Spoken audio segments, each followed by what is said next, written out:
مطلب کو یہ حکم اس وقت دیا گیا جب وہ اپنی منت بھول چکے تھے۔ پہلے خواب میں سے کہا گیا منت پوری کرو۔ انہوں نے ایک مینڈھا ذبح کر کے غریبوں کو کھلایا۔ پھر خواب آیا اس سے بڑی پیش کرو۔ اس مرتبہ انہوں نے ایک بیل ذبح کر دیا۔ خواب میں پھر یہی کہا گیا اس سے بھی بڑی پیش کرو۔ اب انہوں نے اونٹ ذبح کیا۔ پھر خواب آیا اس سے بھی بڑی پیش کرو۔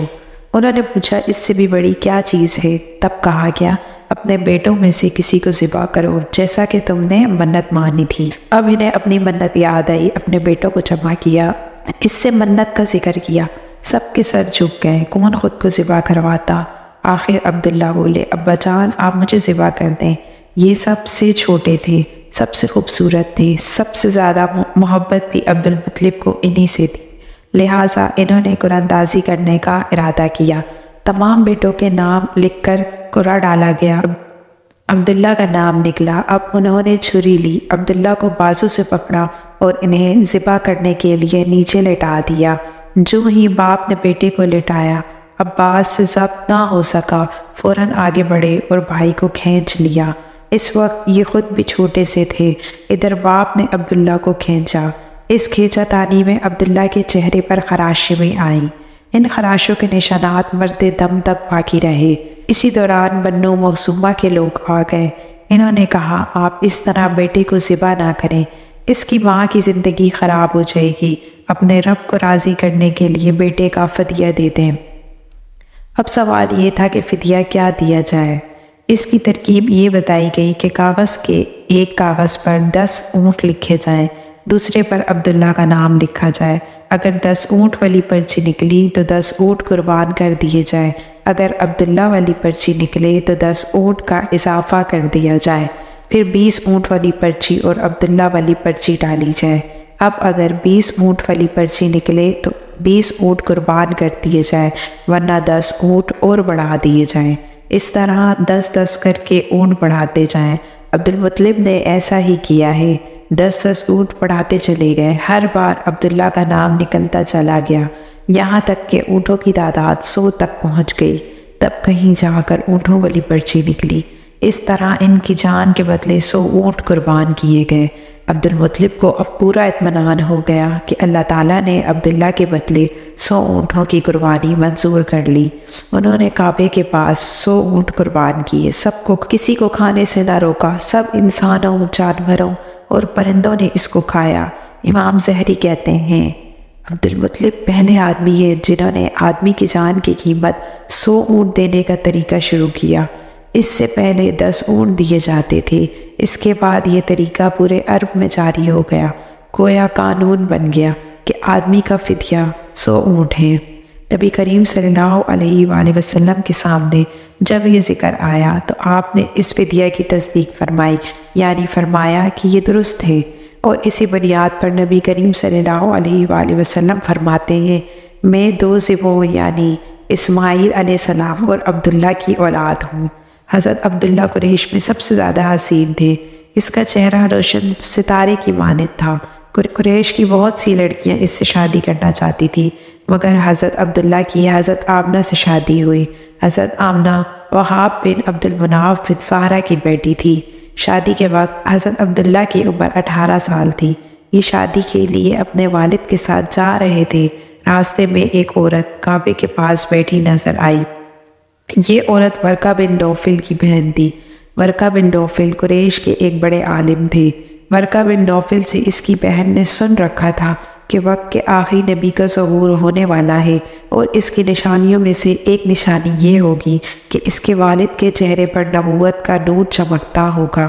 جو ہی اس نے عبداللہ کو دیکھا فوراً اس کے ذہن میں یہ بات آئی۔ اس نے سوچا ہو نہ ہو یہ وہی شخص ہے، وہ پیدا ہونے والے نبی کے باپ ہوں گے۔ چنانچہ اس نے کہا اگر تم مجھ سے شادی کر لو تو میں بدلے میں تمہیں اتنے ہی اونٹ دوں گی جتنے تمہاری جان کے بدلے میں ذبح کیے گئے تھے۔ اس پر انہوں نے جواب دیا میں اپنے باپ کے ساتھ ہوں، اس کی مرضی کے خلاف کچھ نہیں کر سکتا، نہ اس سے الگ ہو سکتا ہوں، اور میرے والد باعزت آدمی ہیں، اپنی قوم کے سردار ہیں۔ بہرحال ان کی شادی حضرت آمنہ سے ہو گئی۔ آپ قریش کی عورتوں میں نسب اور مقام کے اعتبار سے افضل تھی۔ حضرت آمنہ حضرت عبداللہ کے گھر آ گئی۔ آپ فرماتی ہیں جب میں ماں بننے والی ہوئی تو میرے پاس ایک شخص آیا، یعنی فرشتہ انسانی شکل میں آیا۔ اس وقت میں جاگنے اور سونے کے درمیانی حالت میں تھی۔ عام طور پر اس حالت کو غنودگی کہا جاتا ہے۔ اس نے مجھ سے کہا، کیا تمہیں معلوم ہے تم اس امت کی سردار اور نبی کی ماں بننے والی ہو؟ اس کے بعد وہ پھر اس وقت آیا جب نبی صلی اللہ علیہ وآلہ وسلم پیدا ہونے والے تھے۔ اس مرتبہ انہوں نے کہا، اب تمہارے یہاں پیدائش ہو تو کہنا، میں اس بچے کے لیے اللہ کی پناہ چاہتی ہوں ہر حسد کرنے والے کے شر اور برائی سے۔ پھر تم اس بچے کا نام محمد رکھنا، کیونکہ اس کا نام توریت میں احمد ہے اور زمین اور آسمان والے اس کی تعریف کرتے ہیں، جبکہ قرآن میں اس کا نام محمد ہے اور قرآن اس کی کتاب ہے۔ حضرت عبداللہ کے چہرے پر جو نور چمکتا تھا، شادی کے بعد وہ حضرت آمنہ کے چہرے پر آ گیا۔ امام ظہری فرماتے ہیں کہ حاکم نے یہ روایت بیان کی ہے اور اس کو صحیح قرار دیا ہے کہ صحابہ رضی اللہ تعالیٰ عنہ نے حضور نبی کریم صلی اللہ علیہ وآلہ وسلم سے عرض کیا، اے اللہ کے رسول، ہمیں اپنے بارے میں کچھ بتائیں۔ آپ صلی اللہ علیہ وآلہ وسلم نے فرمایا، میں اپنے باپ ابراہیم علیہ السلام کی دعا ہوں، اپنے بھائی عیسیٰ کی بشارت ہوں اور خوشخبری ہوں۔ جب میں اپنی ماں کے شکم میں آیا تو انہوں نے دیکھا گویا ان سے ایک نور ظاہر ہے جس سے ملک شام اور بصرہ کے محلات روشن ہو گئے ہیں۔ حضرت آمنہ نے حضرت حلیمہ سیدہ سے فرمایا تھا، میرے اس بچے کی شان نرالی ہے، یہ میرے پیٹ میں تھے تو مجھے کوئی بوجھ اور تھکن محسوس نہیں ہوئی۔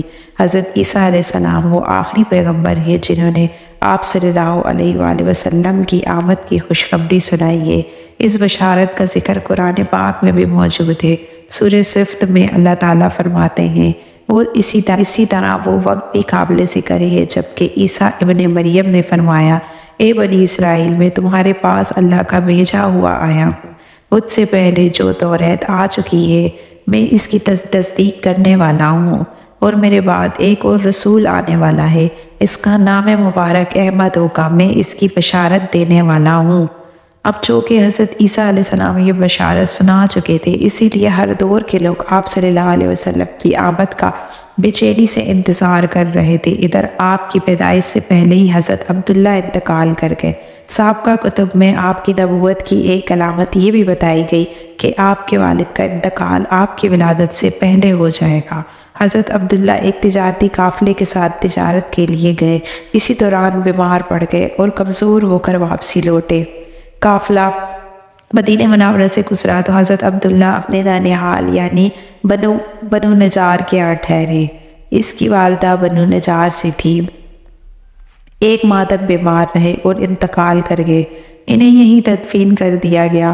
تجارتی قافلہ جب حضرت عبداللہ کے بغیر مکہ مکرمہ پہنچا اور حضرت عبد المطلب کو پتہ چلا کہ ان کے بیٹے عبداللہ بیمار ہو گئے ہیں اور مدینہ منورہ میں اپنے ننھیال میں ہیں، تو انہیں لانے کے لیے عبد المطلب نے اپنے بیٹے زبیر کو بھیجا۔